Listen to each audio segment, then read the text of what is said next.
हा हा हा हा बघा, बहारदार गरमागरम असा तवा वांग मसाला केलेला आहे. दिसतोय की नाही मस्त. आणि याचं वाटण आहे ना, फार काही म्हणजे कांदा परता याव करा आणि त्याव करा असलं काही केलं नाही. अतिशय सोप्या पद्धतीने केलेलं आहे. नमस्कार, मी मधुराज रेसिपीमध्ये तुम्हा सर्वांचं खूप खूप खूप मनापासून स्वागत. 365 दिवस 365 भाज्यांचे प्रकार यामध्ये ही सुकं तवा वांग मसाला केलेला आहे.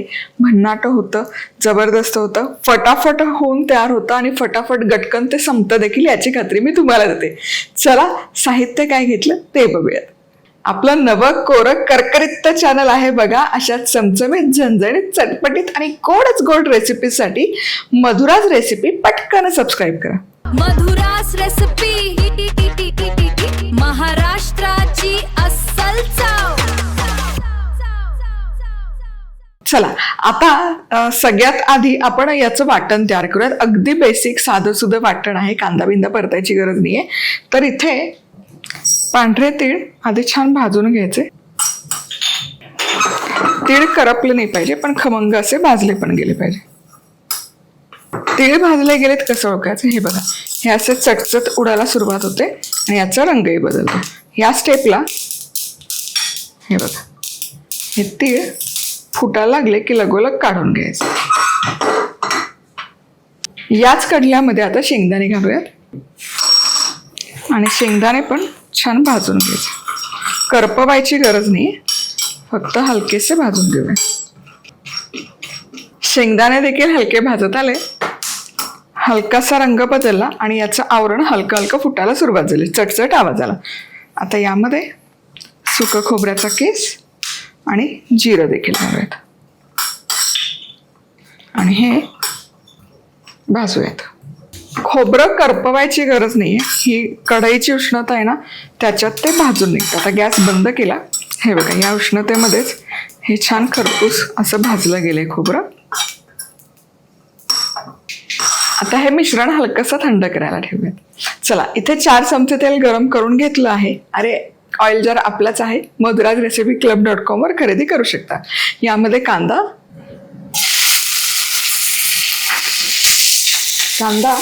पटकन शिजावा म्हणून यावर थोडंसं मीठ.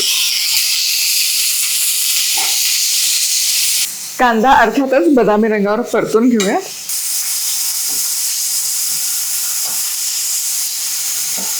चला, कांदा परतून होतोय तोवर वाटण तयार करूया. तर हे भाजलेले खोबरं, जिरं आणि शेंगदाणे थंड झाले की हे मिक्सरच्या भांड्यामध्ये काढायचे. यामध्ये अर्धे तीळ घालूयात, अर्धे आपण भाजीमध्ये घालूयात.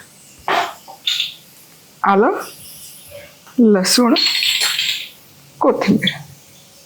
पाण्याचा अजिबात वापर न करता मिक्सरला हे फिरवून घ्यायचं. हे बघा, सुंदर असं वाटण तयार आहे. चला, कांदा आहे ना छान भाजून झालाय. हलकाशा बदामी रंगावर बघा एकसारखा परतून झालाय. आता यामध्ये मसाले घालूयात. अर्थात आपलंच मधुराज रेसिपीचा कांदा लसूण मसाला.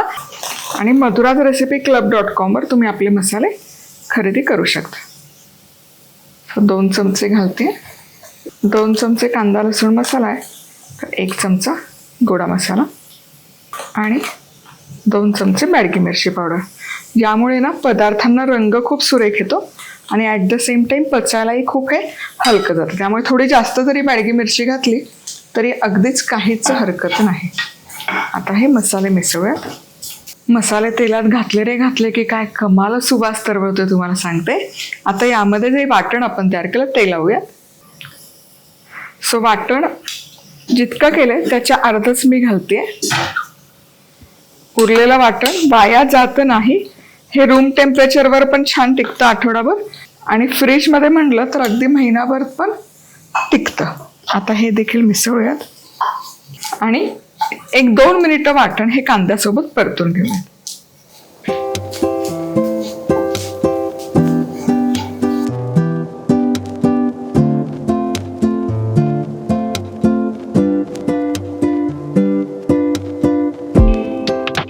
सुंदर दिसतोय मसाला. आता यामध्ये हे ट्रायप्लाय असल्यामुळे असं सुकं सुकं झालंय, पण आपण यामध्ये पाण्याचा वापर करणार आहोत. आता टोमॅटो धणेपूड, मीठ आणि गूळही. गूळ घालणं अगदी ऑप्शनल आहे, नाही घातला काहीच हरकत नाही. मिसळायचं. आता हा मसाला शिजला पाहिजे म्हणून यामध्ये गरम गरम पाणी लावूया.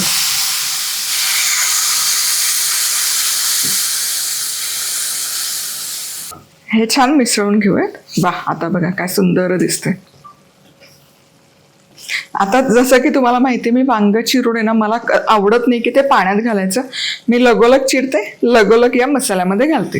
तर आपण इथे काय केलं, 1/2 किलो वांगी घेतली, स्वच्छ धुवून घेतली, ज्या स्टीलच्या बास्केटमध्ये धुतली ती बास्केट देखील आपलीच आहे. madhurasrecipe.com वर खरेदी करू शकता. इथून पुढे अत्यंत उपयुक्त आहे, तुम्हाला सांगते. आषाढ तळतो, आता मला माहित नाही की हा एपिसोड कधी जातो, पण आषाढ, श्रावण, भाद्रपद, अश्विन, कार्तिक तळातळी आणि धुवाधुवीच असते. पदार्थांची रेलचेल असते, मग उपयुक्त आहे. काम झालं की स्टोरेज म्हणून पण वापरू शकता. फळं भाज्या धुण्यासाठी उत्कृष्ट आहे. मस्त कॉम्पॅक्ट साईज आहे, युजफुल आहे. तर वांग, काय सुंदर वांग मिळालंय बघा, मस्त असं हिरव्या देठाचं. शक्यतो वांग विकत आणताना ना अशी हिरव्या देठाची वांगी आणायची, ती वांगी ताजी ताजी असतात बघा. आता हे देठ सेपरेट करूयात आणि एक वांग्याच्या 2च फोडी करणार आहे. हे असं. तुम्हाला आणखी छोटं करायचं असेल करा, काहीच हरकत नाही. पण हे ना वांग असं दिसायला खूप छान दिसतं.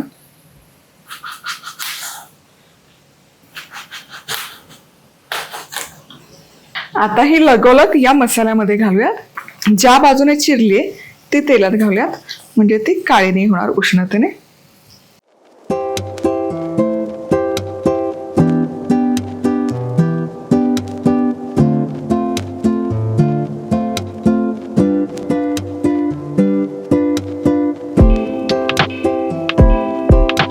आता हा मसाला तव्याला चिकटू नये म्हणून थोडंसं फक्त यामध्ये पाणी घालणार आहे. गरम पाणीच घाला. झाकण ठेवायचं. 5 मिनिटं आधी वाफवून घ्यायचं झाकण ठेवून. वांग आहे ना खूप पटकन शिजतं, 8 ते 10 मिनिटात शिजून तयार होतं. त्यामुळे फक्त 5 मिनिटं झाकण ठेवून पुन्हा ते उलटून पुन्हा आणखी 5 मिनिट. चला, हा काय कमाल सुवास सरवळतं तुम्हाला सांगते, जबरदस्त. झाकण काढायचं. वा वा वा, 5च मिनिटं फक्त ठेवली होती. आता ही वांगी उलटवूयात. काय कमाल रंग आलाय बघा, टेक्स्चर जबरदस्त आलंय.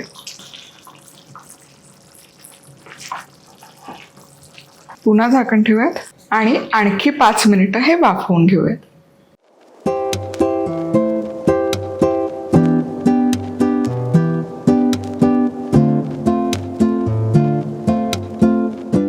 चला, आता बरोबर आणखी 5 मिनिटं हे वाफवून घेतली वांगी.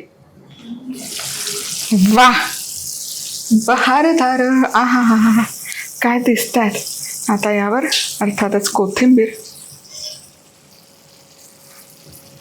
वा, आता वांग बघूयात. हे बघा, सुरी घालते, छान आरपार जाते, याचा अर्थ वांग छान शिजले.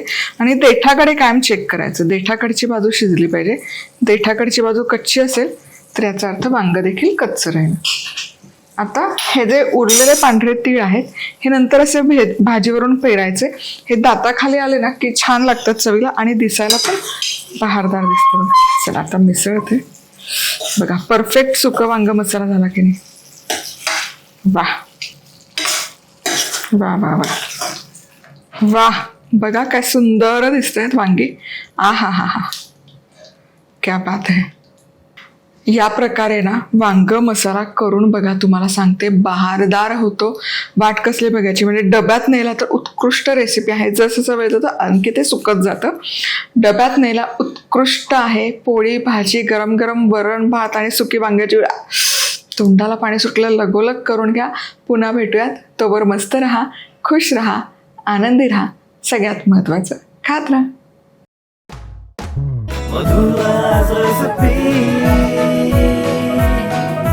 मधुराज रेसिपी, महाराष्ट्राची अस्सल चव.